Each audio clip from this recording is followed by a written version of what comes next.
Welcome to the Slop Farm. Enjoy the video. You'll start by confirming your iPad supports live photo wallpapers. Make sure iPad OS is up to date. Then open Photos and find the live photo you want. Tap Edit to trim the clip or set the key photo so the motion focuses on the best moment.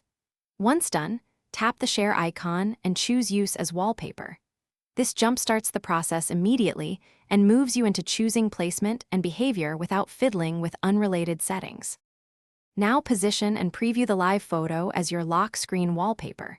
Use Move and Scale to frame the subject. Pinch to zoom so motion stays within visible area. Make sure live photo is selected so pressing and holding animates it. If you want the image to stay fixed while still keeping motion available, disable perspective zoom to avoid unwanted parallax. Tap Set and pick Lock Screen to apply. This ensures the animation plays on press, without altering home screen icons. Finish by locking the iPad and pressing the lock screen to confirm the live photo animates.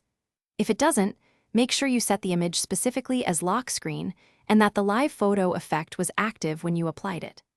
Also check Reduce Motion or Low Power modes. Those can prevent animations. If problems persist, restart your iPad and verify you're running the latest iPad OS. These steps resolve most issues and get your live photo. Thanks for watching. Consider subscribing if we helped you today.